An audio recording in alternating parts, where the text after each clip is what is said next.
আসসালামু আলাইকুম। হ্যাঁ এভরিওয়ান, সবাই কেমন আছেন? আলহামদুলিল্লাহ, আমি তো অনেক ভালো আছি। আজকে রাত বাজে 10টা। আজকে সারা দিন সকাল থেকে গ্যাস ছিল না। আমাদের খাওয়া দাওয়া অনেক কষ্ট হয়েছে। যাই হোক, সারা দিনটা তো বাইরে বাইরে থাকি, রাত্রে বাসায় আসি, আইসা দিয়ে গ্যাস নাই। সব রেডিমেডি করলাম, গ্যাস আসে নাই। জানি না কোথায় সমস্যা হয়েছে, কিসের জন্য সমস্যা হয়েছে। সব সময় তো রাত 9টার পরে গ্যাস আসে, কিন্তু আসে নাই। পরে একটু গ্যাস ওতে মানে আধা ঘন্টার মতন কড়াই বসাই রাখছি, একটু গরম হয়েছে। ওইটার মধ্যে শিং মাছ আর কই মাছ ভাজতে আসি। এখন কি করব জানি না, পাতাকপি ভাজি করব বলছি, আর শিং মাছ কই মাছ দিয়ে রান্না করব দুন্দুল।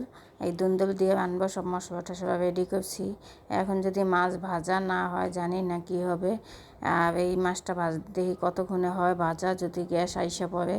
10টা বাজে গেছে যেহেতু রাত, আর কয়টায় রাঁধতে পারবো তাও জানি না। ভাজতে দিছি, আর আপনাদের সাথে একটু গল্প করতে আসি, বলতে আসি। এত কষ্ট, টাকা দিয়ে আবার ঢাকার শহরে থাকেও শান্তি নাই, গ্যাস থাকেই না। আর গ্যাসের অনেক সমস্যা করে। আমাদের আগের বাসায় সবসময় গ্যাস থাকতো। এই 2 বছর তামাত আমরা গ্যাসে অনেক কষ্ট করি। আর কি কষ্ট করি, একটা মেশিনও কিনতে পারি না। গ্যাসের বিল দেই, আবার কারেন্টের বিল দেবো, আর কারেন্টের বিল তো অনেক ওঠে। এই জন্য যাই হোক, এই তরকারিটা কাটতে নিচ্ছি। এখন সিদ্ধান্ত করছি যে যেহেতু ভাজা হইতে আসে না, তরকারিটা মা খাই মাছের মধ্যে দিয়ে দেবো। আর কি করব, তারপর ঢাইকা দেবো যদি একটু হয়। কেন কয়টা ভাত খাইয়া তো ঘুমাইতে হইবে, আর এত কষ্ট ভালো লাগে না। আর যাই হোক, আপনাদের সাথে কথা কইতেছে, এর মধ্যে যদি মাছটা দেখি কত দূর ভাজা হয়। যদি ভাজা হয় তো ভালো, তা রান্না করব। আর না হয়ে ওই মাছের মধ্যে এই ঝিঙ্গা মাখাইয়ে বসাই দিব। আর আপনাদের সাথে আমার দুঃখের কথা শেয়ার করতেছি। জীবনে তো কষ্টেই করলাম। ওই যে এখনও ভাজা হয় নাই, আর ভাজা হবে কি না তাও সন্দেহ। একদম চুলা নড়েই না। এখন কি করব, ওই ঝিঙ্গাটাই মাখাইয়ে বসাবো। আর যাই মাখাইয়ে পানিটা ফালাই দিতে আসি। মাখাইয়ে যেভাবে তরকারি রান্না করে ওইভাবেই রান্না করব। জীবনটা আমাদের অনেক কষ্ট, তাই জীবনে অনেক কষ্ট দুঃখ করে এই জীবনে আগাইতে হইবে। ছোটোবেলা থেকে এই কষ্ট করে এই তেমাতে আসছি, এখন ঢাকার শহরে থাকি, এখনও কষ্ট। আর জানি না সুখ কোথায় পাবো, এই দুনিয়াতে পাবো কি না, আল্লাহ পাক দিবে কি না জানি না। তারপর আল্লাহর কাছে হাজার শুকরিয়া। কিন্তু সবসময় এই যে রান্না বান্না অনেক কষ্ট হয়ে যায়। সব সময় গ্যাস থাকে না, সকালে নাস্তা খাইতে পারি না, দুপুরে আসে 3টার দিকে। আবার এখন এই ইদারিং সবসময় শীতের সময় কষ্ট হয়, কিন্তু এখন যে গরমের সময় যে গ্যাসের সমস্যা হইবে জানি না।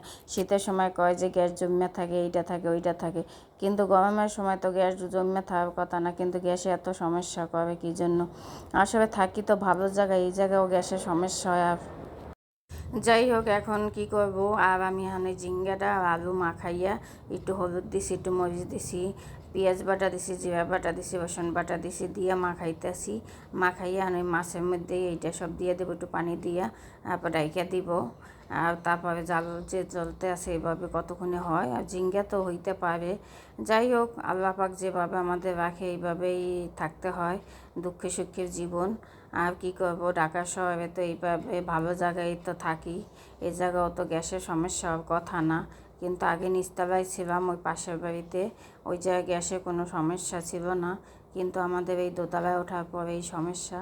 এদিকে সব জায়গায় এখন গ্যাসের সমস্যা, যাবে এই ফোন দিয়েছি এই বলে যে গ্যাসের সমস্যা। শুধু আমার বাসায় তা না, ঢাকা শহরে সব জায়গায় কম বেশি গ্যাসের অনেক সমস্যা, কী জন্য যে হইতে আছে জানি না। যাই হোক, আমি তো অনেক দিন তামাতেই বলতে আছি একটা মেশিন কিনবো, আর জানি না আল্লাহ পাক কবে কিনতে দেয়। যাই হোক, একটা মেশিন কিনবে, না হবে রাত্রে এসে কটা ভাত খাইতে পারি, আল্লাহ পাক খাওয়াইবে। আর আমি চেষ্টা করব। আর কি বলবো, আর এখন ডাইকে দিয়ে কতক্ষণ অপেক্ষা করতে হয়। তারপরে আধা ঘন্টার মতন অপেক্ষার পরে এই যে একটু হয়েইছে, ঝোল আছে। যাই হোক, অনেকক্ষণ এই ছিল, এখন ধনিয়া পাতা কাটতে ধনিয়া পাতাটা দিয়ে দিব। আর কি করব। আর আমার দুঃখে সুখের কথা আপনাদের কাছে শেয়ার করি। কাদের কাদের বাসায় গ্যাসের সমস্যা কমেন্টে জানাইবেন, আর কারা আমার মতন কষ্ট করতে আছেন। আর এর মধ্যে ধনিয়া পাতাটা হয়ে গেছে, মাছটা হয়ে গেছে, নামাইছি। যাই হোক ভাইয়ারা আপুরা, আমার ভিডিওটা যদি ভালো লাগে আপনারা সবাই আমাকে পাশে থাকবেন, সাপোর্ট দিবেন।